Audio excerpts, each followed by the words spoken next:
This episode of the EV Resource Podcast is brought to you by the Electric Vehicle Fall Festival.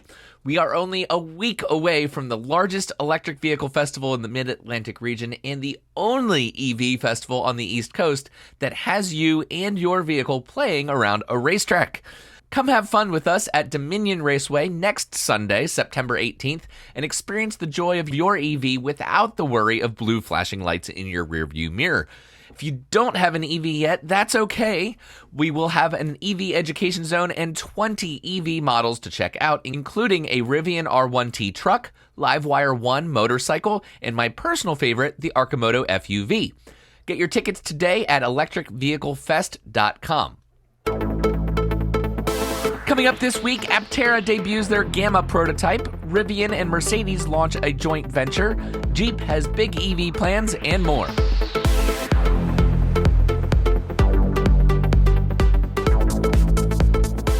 Well, hello, friends, and welcome to episode 120 of the EV Resource Podcast. I'm Zach Hurst, and each week I bring you the latest EV news, information, and interviews with industry experts. I've got another great lineup of the top EV news stories from the week for you, but as always, before we get to those, I want to thank our podcast partner, Titan Auto & Tire, for their support. I've talked a lot about Titan over the last few years, but one thing I haven't really explained is why I trust them with my EVs. You see, Titan makes sure their technicians are certified to work on EVs and hybrids. They don't just hire anyone. If a tech isn't capable of working on these vehicles, they're not touching my car. I love knowing that I'm in good hands. And yes, I know EVs don't require a lot of maintenance or repairs, but aside from the dealership, who else can you really trust when your car does need attention? And honestly, sometimes you can't even trust the dealership. For me, it's got to be Titan Auto & Tire, and if you're in Central Virginia, I wouldn't recommend anyone else. For more information and to schedule an appointment for your vehicle, go to titanautotire.com. They have 3 locations to serve your needs, and I promise they'll take great care of you. Once again, for more information, go to titanautotire.com. Aptera is first up in the news this week. At Fully Charged Live going on this weekend in San Diego, California, the company officially debuted the full prototype, and it is looking great. Aptera has had quite the journey bringing solar electric vehicles to a reality here in the US. As the second iteration of the company, it unveiled its flagship Aptera solar electric vehicle in late 2020. Which then was soon followed by 3 different alpha versions complete with a black, white, and metallic silver exterior. Earlier this year, the San Diego-based startup began sharing process of its beta version of the solar electric vehicle, which actually ended up beating a Tesla Model 3 and an Audi R8 GT Spider in a drag race. And if you haven't seen that video, I suggest you go over to Aptera's YouTube channel and check it out because it is awesome to watch. Following the beta phase, the company has moved to a new 80,000 square foot facility slightly north in Carlsbad, California, where the upcoming solar electric vehicles will be built. In early August, Aptera began teasing its latest prototype, the Gamma. It initially began with a social media post with images of the interior that offer a clean, minimalist look, complete with an instrument cluster and center display screens. Video footage released later in the month gave the public an even closer look at the Gamma Phase Aptera vehicle. The company says it remains on track to begin ramping up scaled production next year. So if you are interested in an Aptera, I suggest you get in line because they have over 30,000 pre-orders, myself being one of them. And normally the reservations require a $100 deposit, but I'm going to put my referral link in the show notes, and that'll actually save you $30 if you do go ahead and reserve your space in line. And honestly, I'm really trying to get as many people to use my link as possible because they're doing a referral program similar to the way Tesla did. If 26 people, 26 of you guys who are listening, use my referral link, they are going to give me, I will have earned at that point, a free base model Aptera. So naturally, I really want that to happen. It won't be likely that the Aptera I have on order will be the one that is free. I'll still have to pay for that one because all 26 people have to take delivery before the free Aptera. So I'm likely going to get mine, well before anybody else that gets in line now.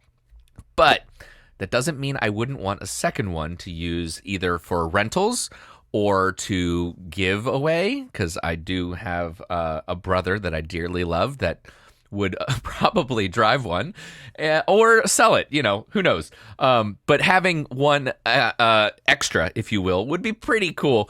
So I will have that referral link in the show notes, and definitely expect that I will be talking about Aptera a lot more, because I want one for free, in addition to the one I have on order.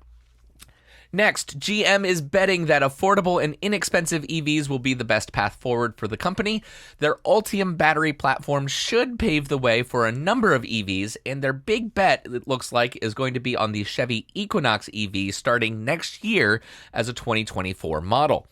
The all-electric crossover is scheduled to go on sale in the U.S. next fall, starting around $30,000 or so. And that honestly is a price that many automakers just haven't been able to achieve, as the cost to build EVs and batteries has just gone up. Battery materials and supply chain issues, etc., etc. GM executives expect that the 2024 Equinox EV will become a high-volume seller for the automaker as it transitions to exclusively offer electric vehicles and trucks by 2035. The Equinox is expected to join electric versions of the Silverado pickup, which I believe goes on sale 2024 or as a 2024 model as well. The Blazer SUV, which is going to be more expensive, and the less expensive and smaller Bolts EV and EUV models. GM's CEO, Mary Barra, last year said the Detroit automaker can absolutely catch industry leader Tesla in the U.S. with sales of electric vehicles, total sales that is, for only this country, mind you, by 2025. Those plans include more than 1 million units of EV production capacity in China and New York each by that time.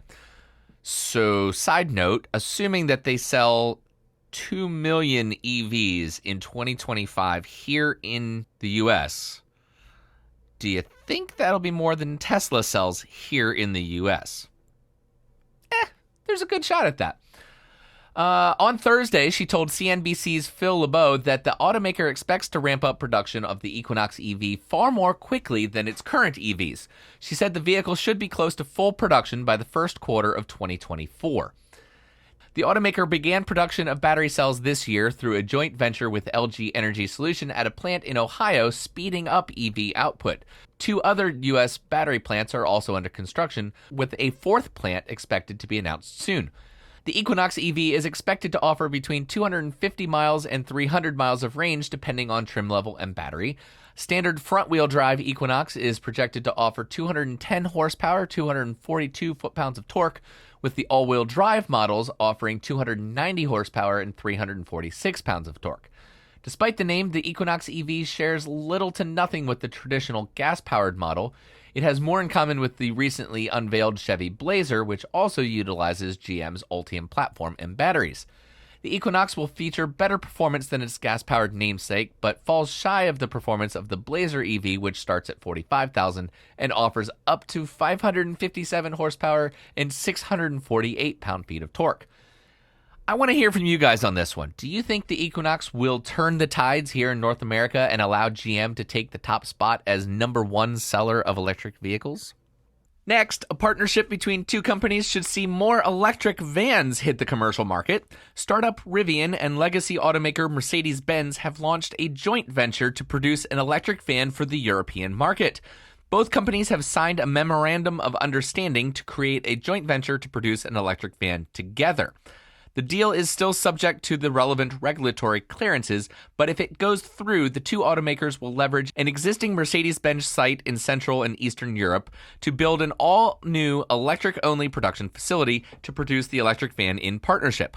A joint press release shared this, quote, "The companies envision production-optimized vehicle designs for efficient manufacturing on common assembly lines. They will aim to produce 2 large vans, one based on Mercedes-Benz Vans electric architecture, the electric-only platform of Mercedes-Benz Vans, and the other based on the second-generation electric van Rivian Light Van platform. Further options for increased synergies from the joint venture will also be explored." Now, there is no clear timeline for this project, but the company said that they would like to build the new factory within the next few years. And I think this makes a lot of sense for both companies. If it gives Mercedes-Benz access to EV technology beyond what they currently already have, and it gives Rivian a chance at entering the European market in a seemingly streamlined way. MotorTrend has gotten their hands on the Hyundai RN22e and gave an unsurprisingly glowing review.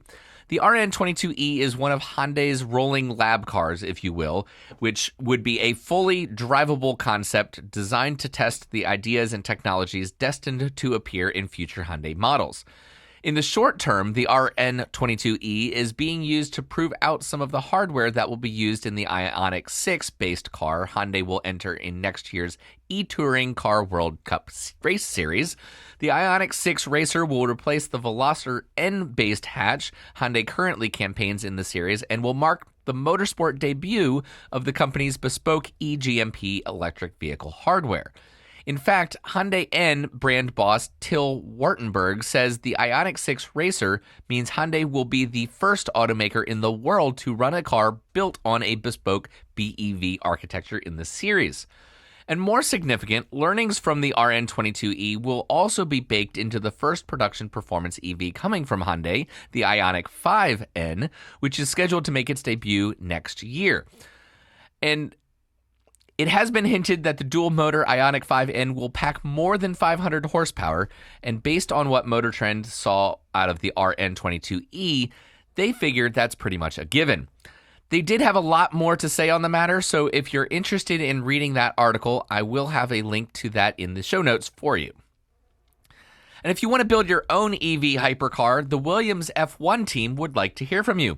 They are now offering for sale an EV hypercar starter kit that offers, wait for it, 2,200 horsepower. It is an insane time to be alive because Williams Advanced Engineering will happily sell you this 2,200 horsepower kit, basically an all-electric platform called EVR on which you can build your own crazy dream car on top of. Years of technology projects and building Formula One and Formula E cars means that Williams has more than enough know-how to create a car from scratch. There is no vehicle development cycle more advanced or punishing than modern racing. And that's something I have said time and time again. The technology that goes into racing eventually makes its way to the production car market. Now, in this case, it's a little unique. Williams has a brand that is historically well known for its technology, but it's not necessarily a car brand that you would buy a car from. The stats here are appropriately bonkers. 2,200 horsepower. Well, actually, it's 2,212 when you convert kilowatts into horsepower.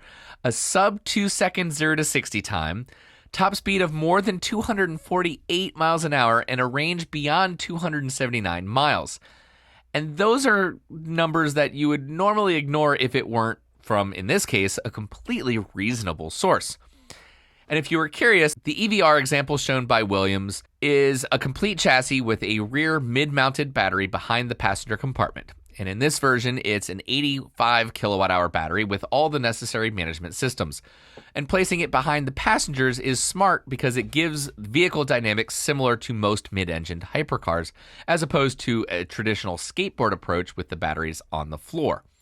Up front, there's a bolt-on crash module, thank goodness, and a wicked-looking pushrod suspension that's extremely racy and F1-inspired naturally.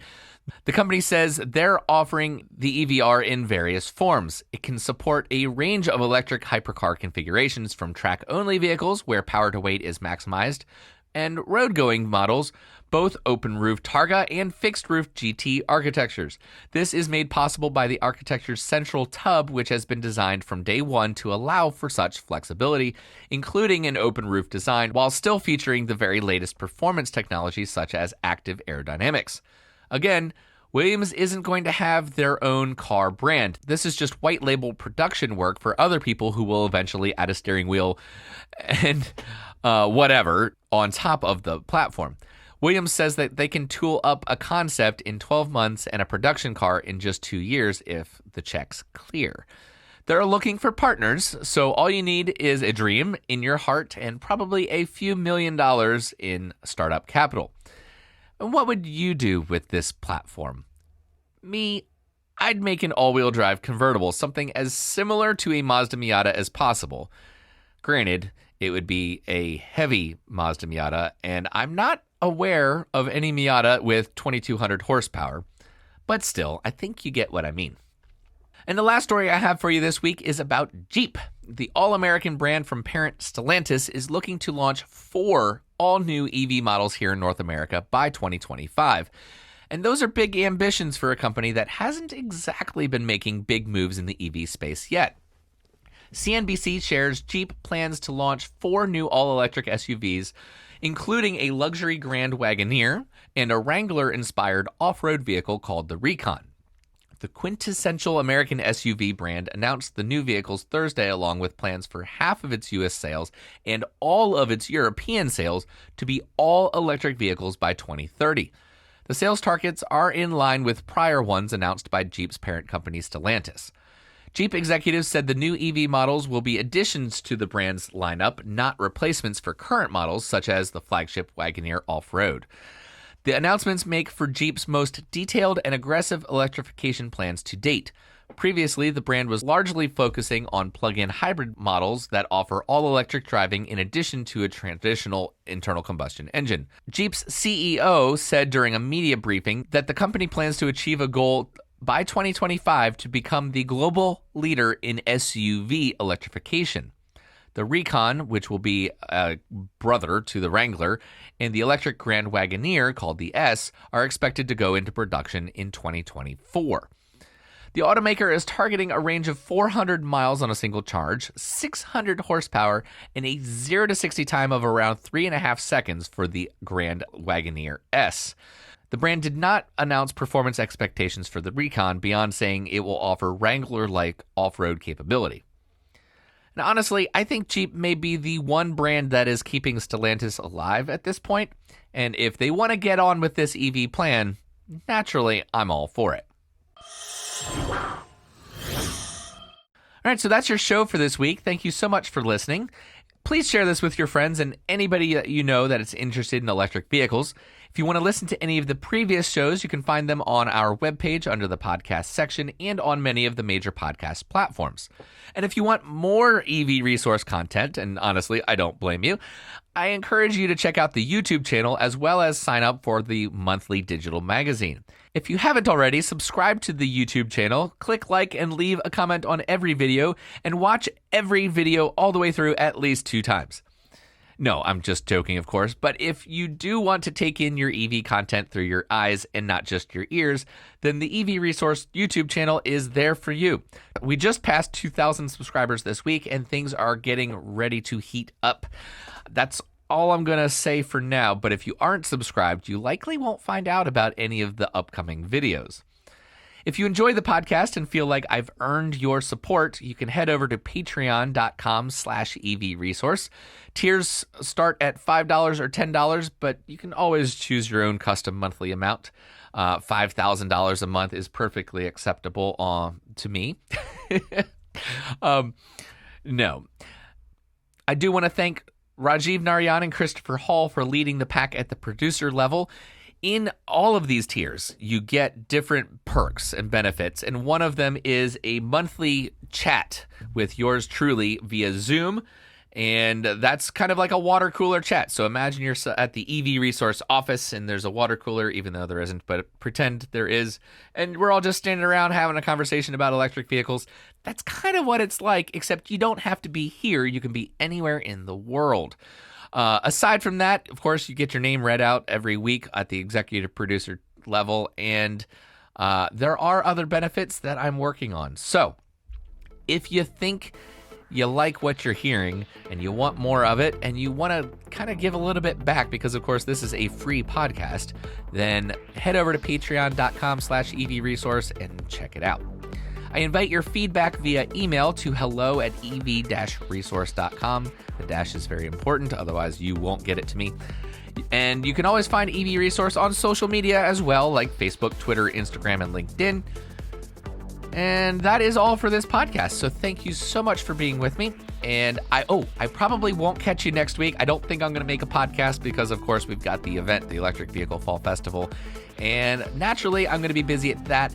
But I am going to record a podcast live next Sunday from the event.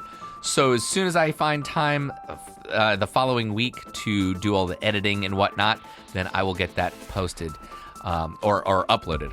So that's all, and I'll catch you next time.